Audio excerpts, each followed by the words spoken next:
خدا کا کرم، رحم اور فضل تمام مسیحیوں کے ساتھ ہو۔ اور آج میں ایک بڑا خاص سوال آپ کے ساتھ اٹھانا چاہتا ہوں، اور ایسے مسیحی جو اپنے تہواروں کو سمجھ نہیں پاتے اور جن کو معلوم ہی نہیں کہ ان کو کس طرح سے سیلیبریٹ کیا جائے،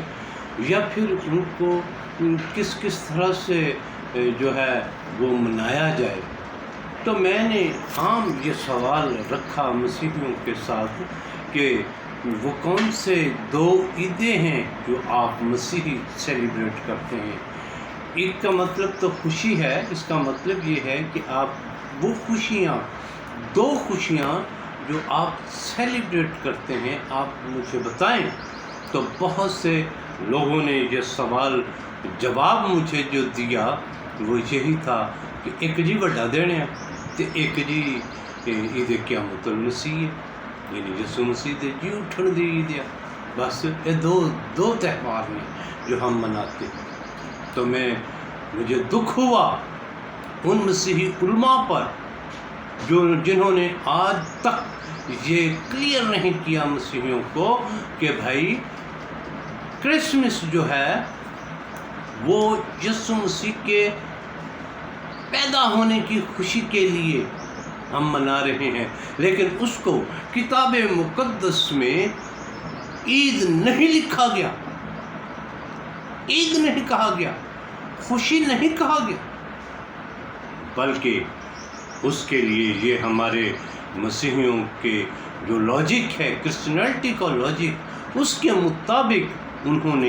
نے اس کو سیلیبریٹ کیا کہ یسوع مسیح اس دنیا میں آئے، اور کس طرح سے آئے وہ سارے واقعات کو آپ بہتر جانتے ہیں، اور مجھے یہ بہت زیادہ اس پر تمہید باندھنے کی ضرورت نہیں۔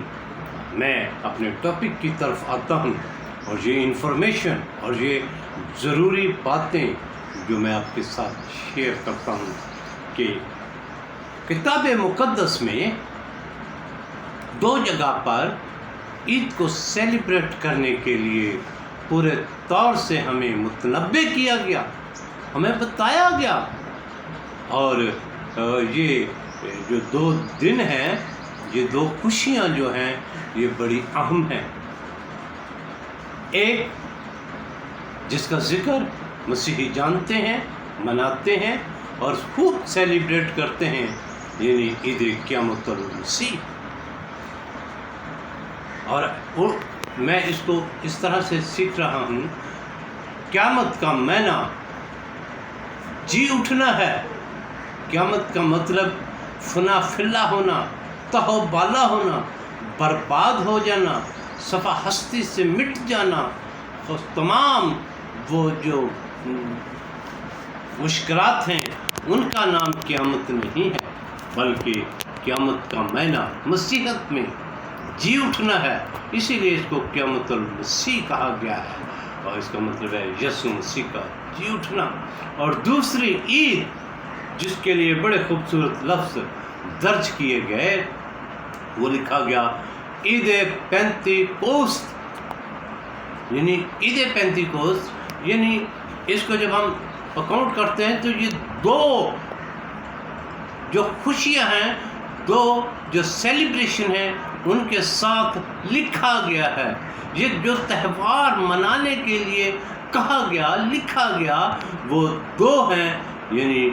عید پینتیکوست اور عید قیامت المسیح۔ یہ تہوار جو ہم منا چکے، جو گزر گئے، تو پھر میری گزارش یہ ہے، کتنے لوگ ہیں جو روح القدس پانے کی غرض سے 10 دن تک ٹھہرے رہے؟ یہ کلیسیا میں اویئرنیس نہیں دی جاتی کہ یسوع مسیح نے آسمان پر جانے سے پہلے اس نے کہا کہ تم ٹھہر جاؤ، اور وہ 40 دن پورے ہو چکے تھے، اور یسوع مسیح جب انہیں پہاڑ پر لے کر گئے اور وہاں پر ان سے کہا کہ تم جا کر یروشلم میں ٹھہرو جب تک وہ وعدہ جو میرے باپ نے تم سے کیا ہے پورا نہ ہو جائے، یعنی روح القدس کا نزول۔ جب تک روح القدس تم پر نازل نہ ہو تم نے وہاں سے نہیں جانا۔ اور ایسا ہی ہوا، وہ سب یروشلم میں ٹھہر گئے اور انہوں نے روح القدس پایا، اور یہ ایک بڑی خوشی کی بات۔ اور آج چرچز میں، آج اجتماع کی جگہ پر یہ جو مسیحی علماء کہلاتے ہیں، یہ جو مسیحی لوگ کہلاتے ہیں، انہوں نے کبھی یہ نہیں کہا کہ بھائی اگر کوئی روح القدس پانا چاہتا ہے تو پھر آپ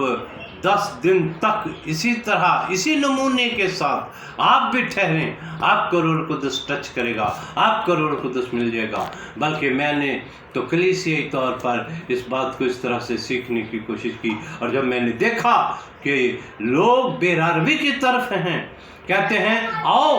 وہ پانی کا بپتسمہ لو اور روح القدس کے نام میں پاؤ۔ یہ کس طرح سے انہوں نے مینج کر لیا، کس طرح سے؟ کیا وہ یہ تاریخ کے ان خاص واقعات کو یاد نہیں رکھتے، یا ان کو وہ سیکھتے نہیں؟ تو پھر میں ان کی خدمت میں بھی یہ عرض کر رہا ہوں، وہ لوگ جو مسیحی کہلاتے ہیں لیکن ان کے اطوار، ان کے طریقہ کار مسیحی نہیں ہیں، وہ مسیحی نہیں ہیں، وہ اپنے آپ کو مسیحیت سے مبرہ سمجھتے ہیں، وہ مسیحیت پر اپنے آپ کو ہیوی کرتے ہیں کہ ہم سے مسیحیت ہے۔ مسیحیت ان لوگوں سے نہیں جو بے راروی کی شکل اختیار کرتے ہیں، بلکہ مسیحیت کا ایک اپنا ایک حدود ضربہ ہے، مسیحیت کا ایک اپنا تخصص ہے، اس کو اور زیادہ خوبصورت طریقے سے مسیحیت کو ہم دیکھ سکتے ہیں۔ آج میں اس باتوں کے لیے جو میں نے آپ کی خدمت میں عرض کی، اور میں آپ کو یاد دلانا چاہتا ہوں، 2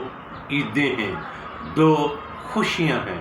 2 سیلیبریشن ہیں، ایک عید قیامت المسیح اور دوسرا عید پینتیکوست۔